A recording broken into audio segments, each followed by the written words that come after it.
All right, all right. Boy, it has been a while since I've had a drawing live to talk about all this scary, crazy news that's happening in the world.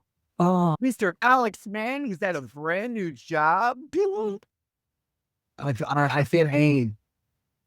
you feel aged? Bro, I built two businesses and raised three teenagers over the last 5 years. I'm about 80 now. Yes, yes, but you don't look a day over 60, so that's great. Yeah, No, it's the genes. you did well. And the Gen X works.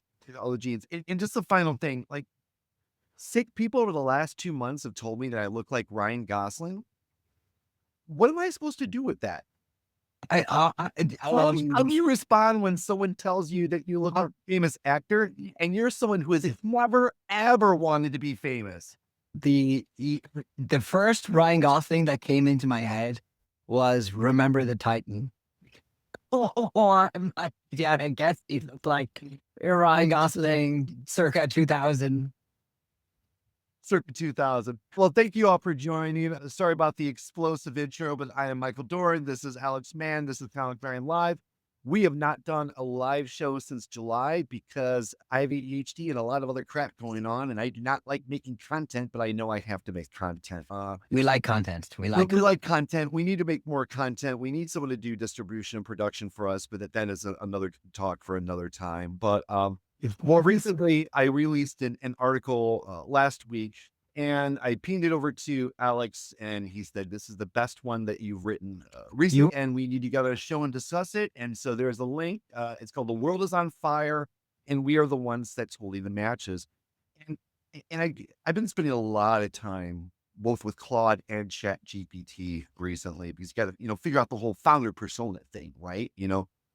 Don't want people to think that I'm arrogant when I'm really not arrogant. I really don't think I'm better than anybody. I really don't. But really, the reason I wrote this is because I'm just starting to realize what a crazy major inflection point we're at. It has never been easier to build products. It's never been easier to do anything on the web. For instance, Alex, we're really, really close to releasing the beta of our platform. Everything is done with the exception of workflows, which is going to take a little bit longer. We Yep. N8N style workflows into our product. So it's going to take our engineer probably some time to unpack that and get that working. And so in the meantime, we've built essentially an AI sourcing tool, see Juicebox, see what MetaViews, see what all of these people are doing now. We've built it really efficiently, really, really quickly. We're about to release that at some point once we dog food that because we built it. Well, I guess we architected and MVP'd it in N8N that we self-host. Essentially, what we've done, anybody can do. And that's why we're gonna price it appropriately. And if you take everything that I'm saying right now and you blow it up into the macro economic, the macro political perspective, from my perspective, it gives a little bit of insight why we saw that line of billionaires at Trump's inauguration.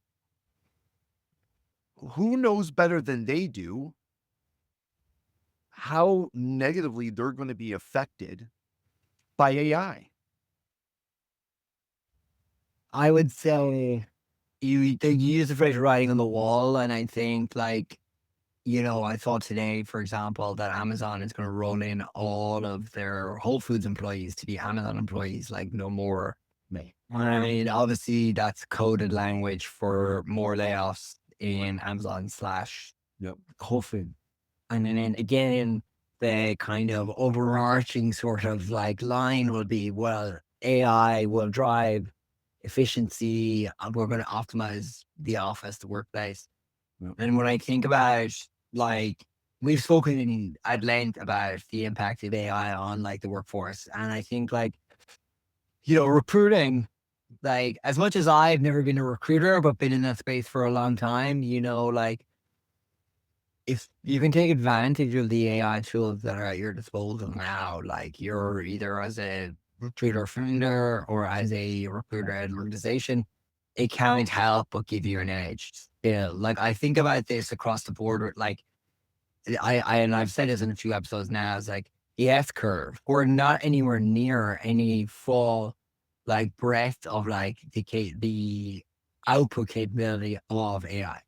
You know what I mean? Like we're crossing the surface. I saw something that reminded me. So like where I think we are now is like in 2010 when companies, what's your app strategy?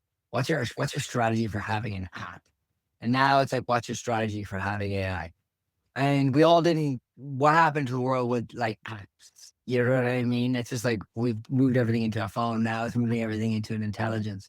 And I think like, I'm very curious and I'm definitely going to be one of your alpha beta testers for your recruiting AI tool. But if I'm the recruiter today, I'm like, everyone's building tools for you.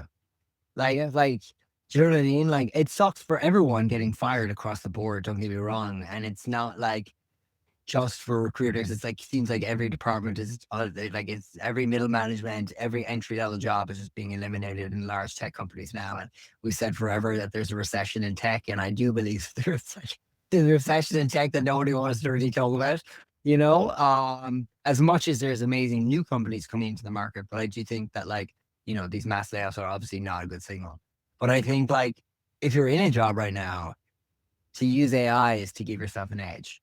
You know what I mean? Like, and I think that's the kind of no brainer. And it's like, you're obviously talking about N8N there, which is like, it's like it levels to this game. You know what I mean? Like ChatGPT being the entry level kind of way to get into AI. But after that, it's like, how do I think about workflows? How do I think about like, and you can talk Where about am I storing my data? yeah, where's the in store? How's it moving? How's it informing decision making within the workflow process? Who owns my data? Well, Do I own my really. data? Well, what's your Am I a data owner or am I a data product? Okay, so let me break it down for you because we're ditching. So here's the world that I see coming. Yeah. You're right. Tech layoffs continue to happen. Did you notice, like, when I got into Google, it was a big deal to get into Google. Yes. But at a certain point, 2017, 2018, 2019, all of a sudden you start seeing a lot of people going to Google, a lot of people going to Facebook from Atlanta, Tennessee, kind of like all over the place. Well, why? They already burned through all the recruiters that they didn't feel were first tier on the coast. So they had to find new, fresh meat to take their abuse while they built their business and other places. And so what this did, unfortunately, is this got a lot of people thinking that they were world-class Google bar, who weren't. And why did these companies do it? Well, because they had unlimited money and unlimited resources and essentially just were growing, building off of the ZERP era structure.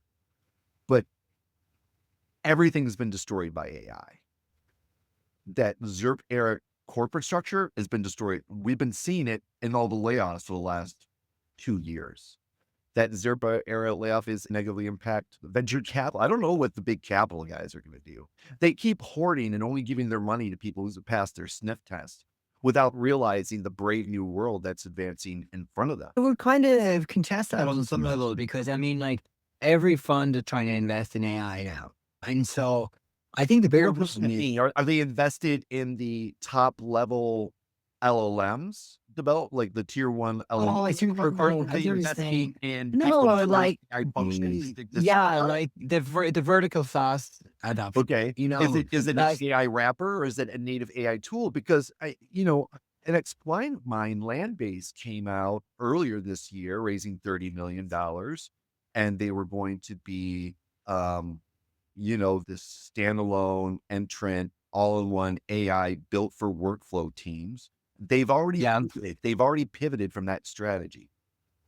yeah. I mean, Completely, like completely. it's yeah, but like it's a game of conviction.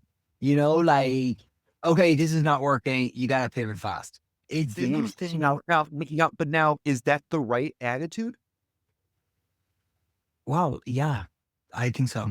I don't I think think like when you raise the capital, because you it do what you doesn't work in that moment. It doesn't work for that idea.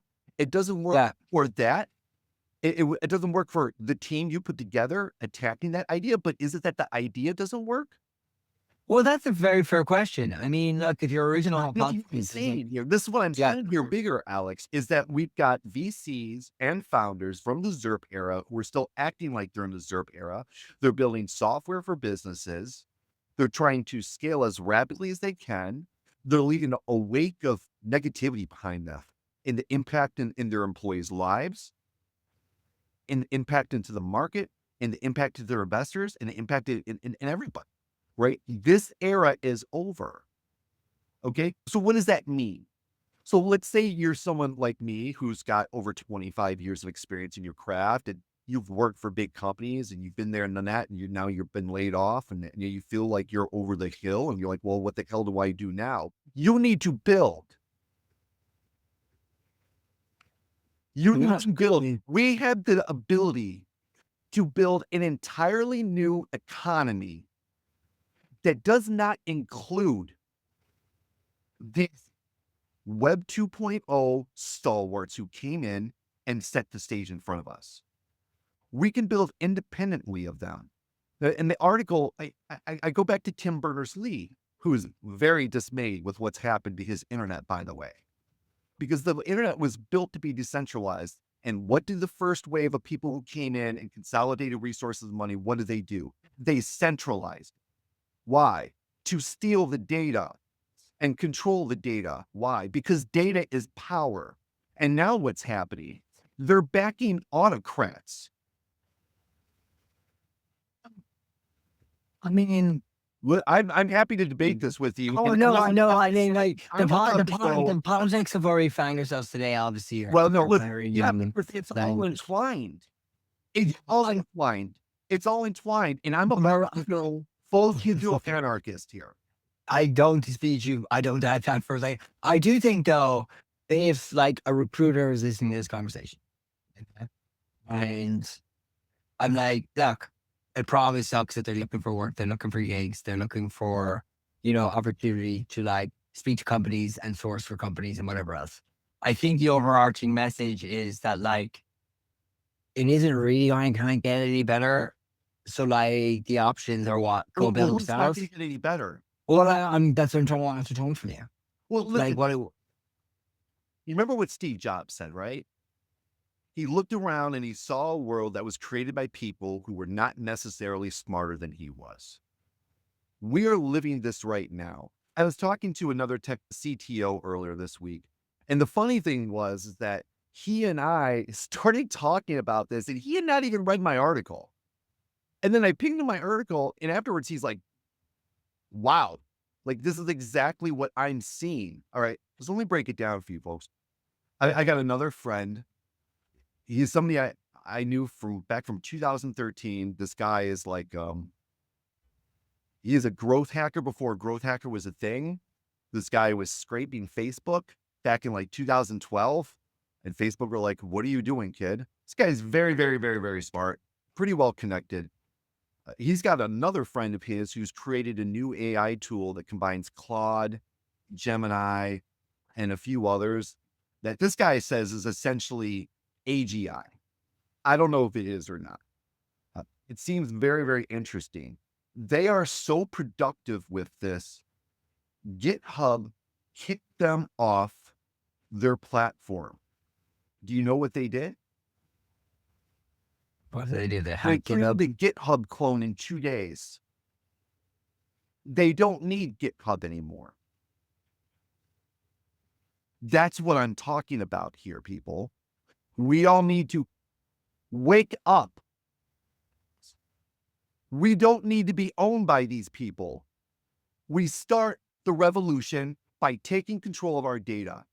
Every single person listening to this can be involved. If you're still lucky enough to work in a corporation and you have a budget, take a look who you're spending that budget with. Are you spending it with traditional big companies just because they send you a basket at Christmas or maybe take you out to lunch once a week? Find a new upstart who's maybe been laid off from companies and starting their own business and building tools. Invest in them instead.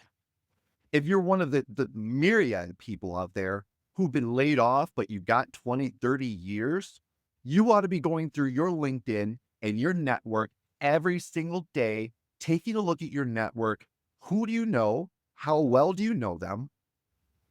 And you need to start building that network up and build your own business. We are the ones who can create our way out of the mess that other people have placed us into. And that is why there's, in my opinion, that is why we are now seeing everything that we're seeing in society. Because people at the top who control all the money and all the power are finally at the point where they're starting to quicken their boots a little bit.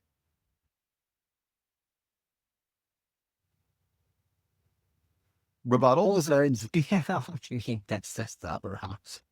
Well, I mean, I just felt like my view would be I would be less. I don't want to say conspiratorial is probably a bit too like on the spectrum way of describing it, but I definitely think like yeah, like big companies have their way of doing business, and if you're not in them, so in that sense, yeah. But at the same time, I mean, Too you big, can. Alex.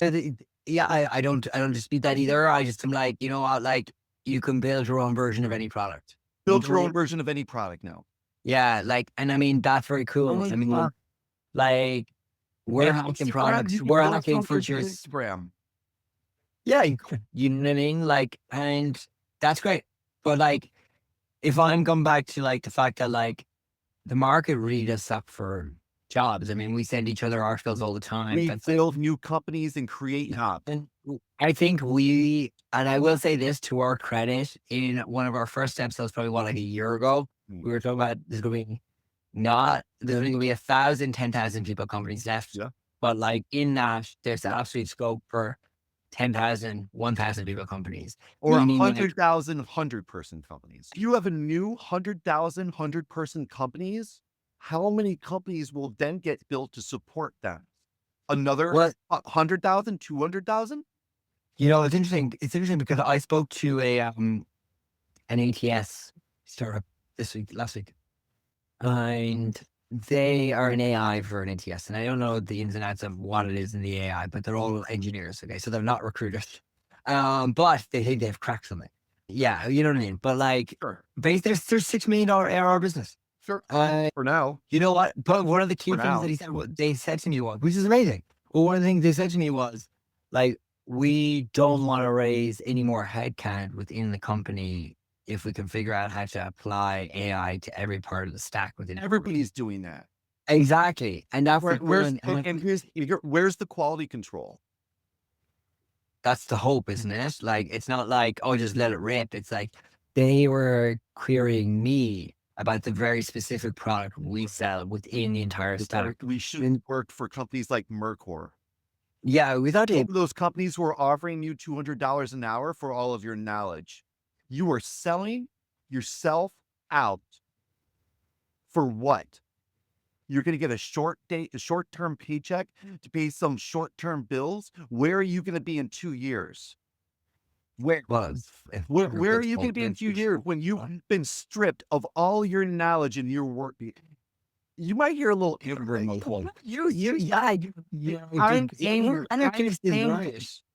angry at what's happening. I'm angry at all the people, professionals out there who've been victimized by these big companies. They've been used. They've been thrown away. I'm angry.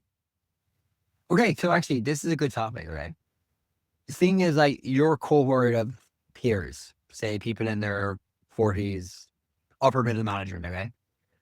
What's the conversations that you're having with those kinds of people? Like, I presume they're angry, given you're giving voice to that. But talk to me about, like, you know, the job struggle, or what you're hearing from people. Being terrified. Yeah, so tell me, let's talk about that. People are terrified.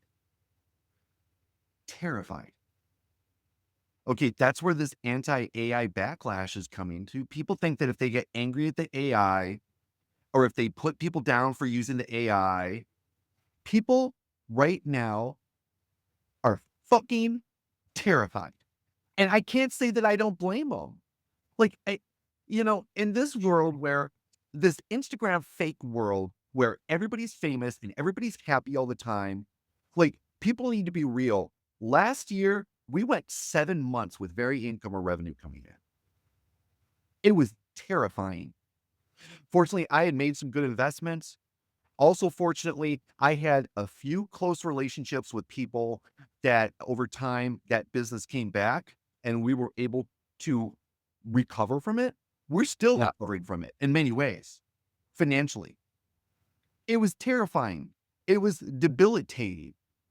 And at the same time, it's very easy then for an individual to fall into a cycle of depression. Yeah. And this is Think- what's happening en masse across our country. And you hear a lot of talk in the political spheres, the MAGAs, they want to destroy institutions and tear down this system that doesn't work. Well, these idiots are looking at things like the State Department or federal. The institutions that we need to destroy are the Web 2.0 companies that have trapped us. And I get what I'm saying here. We need to stop using Amazon. I get it. I know how convenient it is. They created it like that for a reason. We can be more selective in who we do business with and who we give money to and who we give our data to. And we all need to start working together and really tapping our networks and get back into the good old days. Has the market, here's the thing, has the market for jobs become ageist? It's absolutely ageist. I don't even look my age and I feel like I've aged out. It's absolutely ageist. Absolutely. I mean, it'll be ageist until the millennials reach their 40s and 50s, and then maybe it won't be so ageist anymore. So, because like, what, I saw something interesting on LinkedIn last week, and it was a woman from Amazon, and she posted about her journey to find a job after being laid off, maybe like 9 months, and she's still without a job.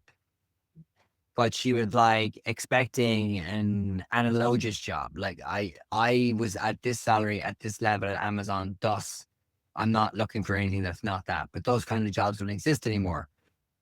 Is there a disconnect between being seeing the problem at ageist versus like there's a mismatching of sort of like what's the word I'm looking for? Like you have notions that you deserve that kind of salary and status because you had it at that company and thus but it doesn't exist anymore. This is a famous story in my family. Oh, back when we lived in Illinois, we lived in an awesome neighborhood, man. And I knew so many of my neighbors. I don't necessarily hear. I kind of miss it.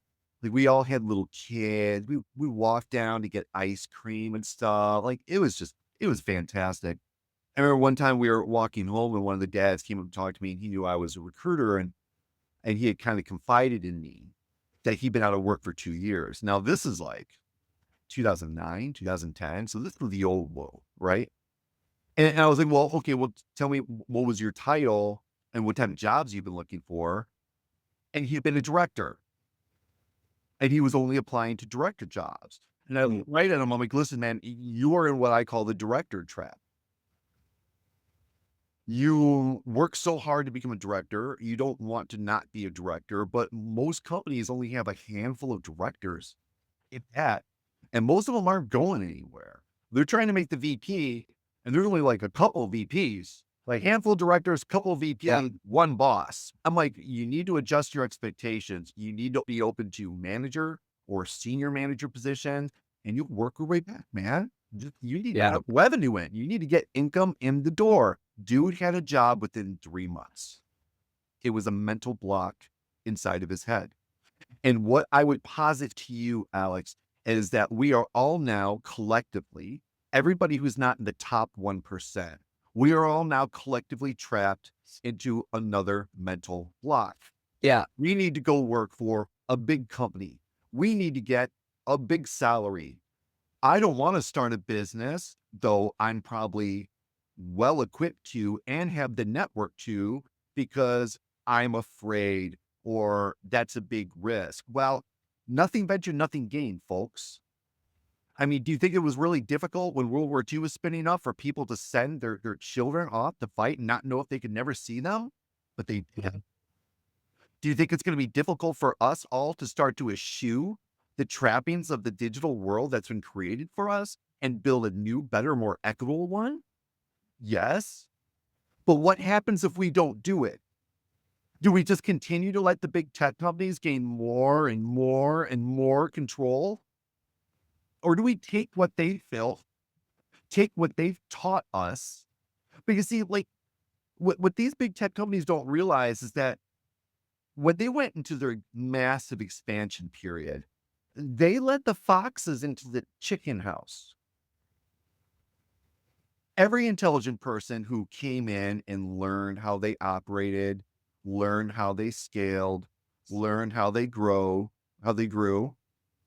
that's valuable knowledge. Valuable. And we could have a wonderful world. We could have, so Alex, my father sold hardware supplies. I'm talking like weather stripping, that plastic sheets you put over your windows to keep the cold air out, all that type of stuff. But like, dude, he was focused full time on building relationship. Okay.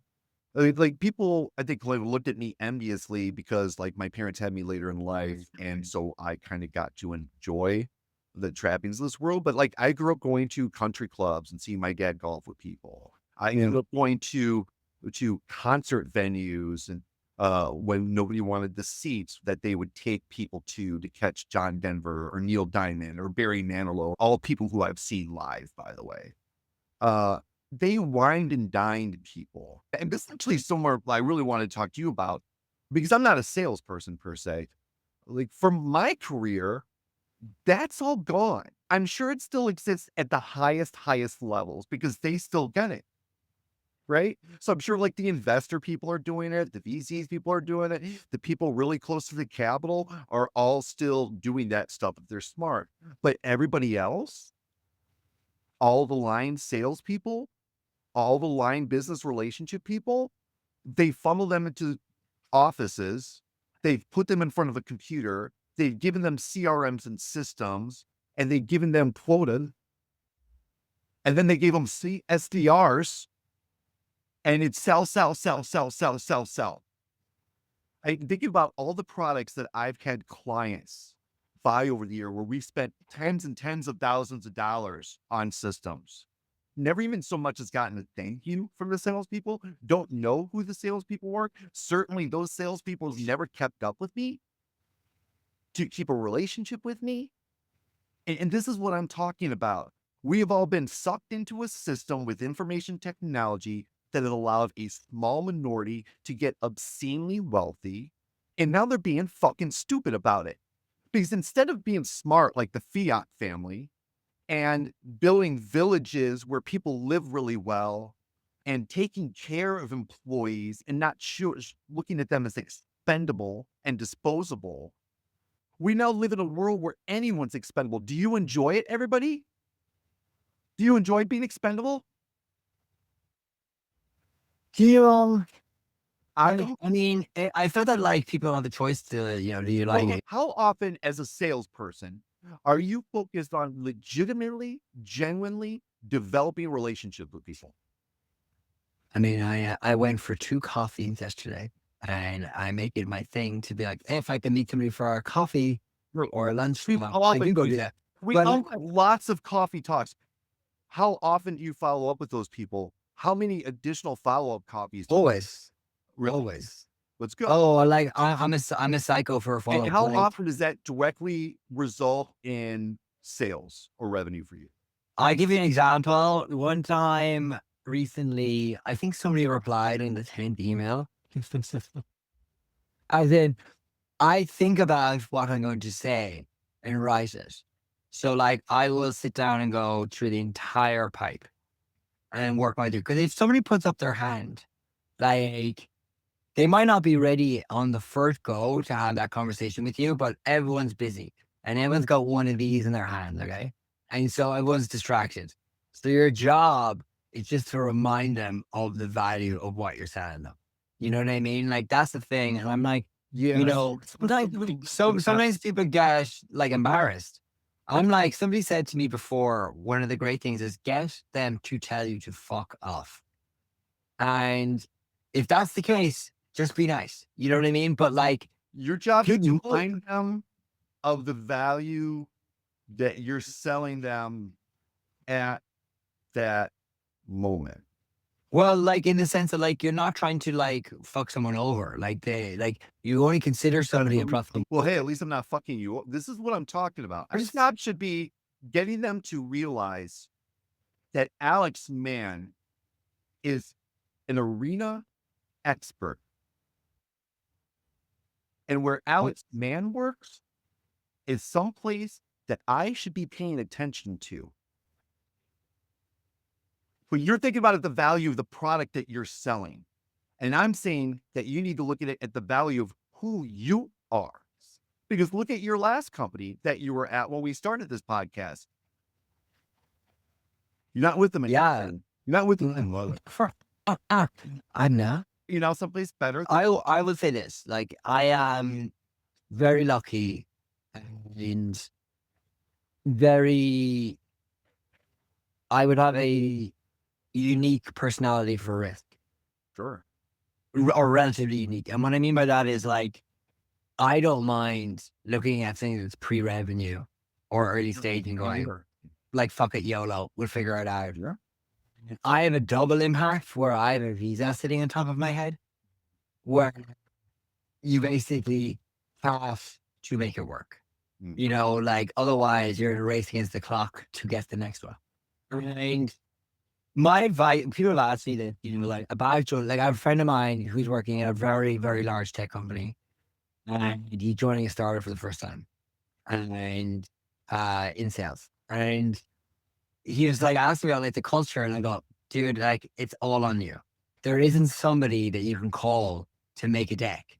There isn't a sales collateral library. There isn't a solutions architect. There isn't anything. You are everything in it. So if you're willing to basically not sleep Monday to Friday, catch up on Saturday and have family time on Sunday, if that's something that you're down for, then you'll be fine. Like I find like getting involved in like startups as like I consider startups a bet. And not like blackjack, but there is no such thing as a safe bet. Like well-funded startup. Do you know what's interesting? When I joined Lambda School in 2019, I looked at that company and go, they're all early Facebook and early Uber people that are there. And I was like, I want to know these people. This is going to be an unlock for my career. Sure. I was amazing peers. I will say this, like amazing people. But without trying to like shit on the product or the school or whatever, I mean, anyone can Google it and see all the litany of things against. But that wasn't a success for me, you know, personally. Like I look at that and I go, you know what, that bet didn't pay off. But it opened other doors for me to have conversations with other people that then opened doors for like, different kinds of opportunity. And I guess the product of me not being married or having kids also makes it easier for me to be more dynamic in my career in the sense that I can make more quote unquote like risky bets. Like I was talking to somebody else my age recently, and he said that he was golden handcuffed. And I was like, what do you mean? And he was like, not the salary. He's like, I don't give a shit as much about the salary. Like I would take less of a salary to have a better job. It's more like healthcare, you know, like, okay, he works at a big tech company. They basically cover the healthcare. They have a kid and a kid on the way. Like having a child in the United States is a very expensive proposition. What is it? An average is out about 30 grand. So, you know, if your company pays for that, kind of a good reason to stay there. There isn't really maternity or paternity leave in the United States in any real sense. So like my sister in Ireland had 6 months like paid for, you know what I mean? Like it's amazing. Doesn't exist Any here. smart American is envious of Europeans for material. Totally. And this is the thing. It's like, but that would impact the decision making that I would potentially make. I never got paternity once. I was a contractor. I think I did finally get it at Stericycle, but then they gave me like 2 weeks. Yeah, like I mean, come on, you're barely even settling into the gig. You know, with 2 weeks. And this is the thing. So like, and the reason why I asked about the ages thing earlier is because it's so a different universe to the universe as a job seeker or as a person involved in the talent space. It is a different universe for me because I don't have these extraneous sort of pressures that exist in other people. So like I totally get it when somebody who's like in their 40s and 50s is laid off from a really good job at a tech firm and they've got kids, mortgage, wife, you know what I mean? And God knows what's happening within those lives. Like someone else So when you just save, save, save, have you seen the world we live in? I was talking to somebody about this, and they were talking about school in San Francisco, and they were saying there's some French school, some French elementary school in San Francisco that's 90 grand a year. Yeah. 90. Yeah. Have we lost our minds? Like 90. And well, I was like, I'm sure public school's fine. And he's like, oh yeah, we were laughing. We were laughing. Yeah. In general, this is what I posit. Everyone keeps saying we're in late stage capitalism, late stage capitalism. You know why? Because people are tired. And I think now we're getting to the point where people want the whole system to burn. They don't care anymore. We don't want that. We don't want violence. We don't want the whole system to burn. But it doesn't mean that we can't all get angry at this bill of goods that we've been sold that's turned our lives into a nightmare and collectively decide enough. Yeah, Enough. I mean, Enough. It only takes, we need, this is a movement, Alex. We need to start a movement that's focused on everybody that's not in the 1% and focus on everybody that's feeling left behind. And we need to start new businesses. We need to create new industries. We need to create new economies. And we need to include others who are like-minded. For instance, like an idea I have, we need to rebuild every small town in America. Every downtown in America that was destroyed by shopping malls. Well, how can we do that? Well, here's a great idea that I would recommend somebody build. If you're involved in building Wish or Amazon or one of those, go raise some money and say, this is what we're going to do. We're going to create a whole new class of category where we are going to find people who, and we're going to make it easy for them to have franchises for, let's say, a tool store or this store or that store. What were all those old stores that people used to go and shop in downtown before the mall and then the internet destroyed? And get those people the equipment they need or all the inventory that they need. Help them find, because have you driven through America lately? Have you seen the amount of commercial real estate that's available in small towns? And we just build a system where people can buy franchises, we can help them set up. And then if you don't have the product that someone needs, you can tap into a world-class global economic supply line that could ship them that in a day. That would mean that we would not have to shop at Walmart anymore. And that would mean that we don't have to shop at Amazon anymore. And you could actually be supporting your neighbors. That's just one idea I have. I've got about 1,000 of them, of small businesses that towns need to build community.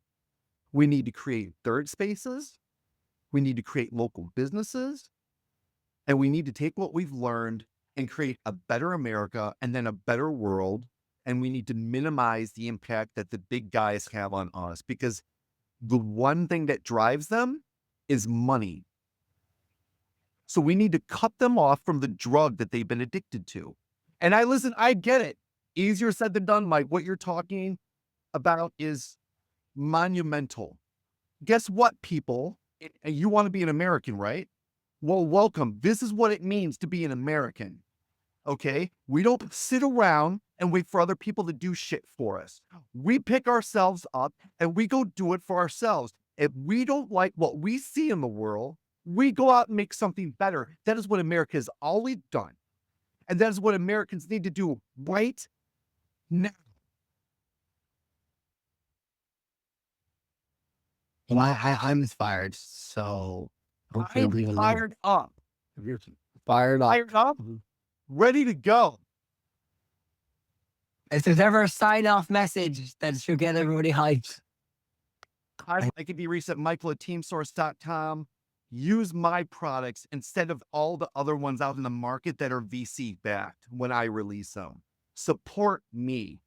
Help me to create the fastest growing bootstrapped consumer product ever brought to the market. Give me the financial resources that I need, and we can fix America first, and then we can take a look at the rest of the world. This is what Americans do. This is what we're here to do. This is what we're being called to at this moment in time. And thank you for joining us. And hopefully, the next Talent Grind Live, which will be in a week or two, won't be as caustic as this one. But I said a lot of things that I think needed to be said. Adios.